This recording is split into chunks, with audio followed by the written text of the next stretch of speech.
Cette histoire se passe dans un hôpital de campagne où le chirurgien n'est pas sur place en permanence. Un médecin entra à l'hôpital en hâte après avoir été appelé pour une opération urgente.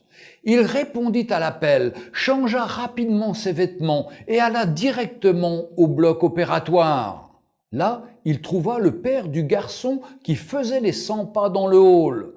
En voyant le médecin arriver, le papa s'écria « Mais pourquoi avez-vous pris tant de temps pour venir? Vous ne savez pas que la vie de mon fils est en danger? Vous n'avez pas le sens de vos responsabilités ?» Le médecin sourit et dit « Je suis désolé, je n'étais pas dans l'hôpital et je suis venu le plus rapidement possible après avoir reçu l'appel. Et maintenant je souhaite que vous calmiez afin que je puisse faire mon travail. » « Me calmer? Mais si c'était votre fils, vous calmeriez-vous? Si votre propre fils meurt maintenant, que feriez-vous? » dit le père en colère. Le médecin sourit encore et répondit « Je dirais, de la poussière nous sommes venus et poussière nous retournerons. Béni soit le nom du Seigneur. Les médecins ne peuvent pas prolonger des vies.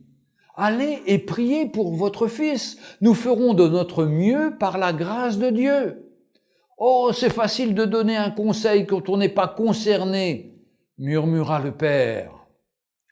L'opération dura quelques heures, après lesquelles le médecin sortit, satisfait et content. « Merci Seigneur, votre fils est épargné. Si vous aviez d'autres questions, demandez à l'infirmière. »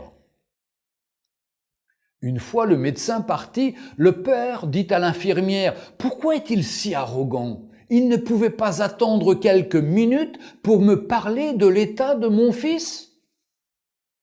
L'infirmière répondit, les larmes dans les yeux. « Son fils est mort hier dans un accident de voiture. Il était à l'enterrement quand nous l'avons appelé pour opérer votre fils. Maintenant qu'il a épargné la vie de celui-ci, il est reparti pour finir l'enterrement de son propre enfant. Ne jamais jugez personne parce que vous ne savez pas ce que celle-ci peut traverser en ce moment. » Retrouvez Un jour une histoire sur www.365histoire.com.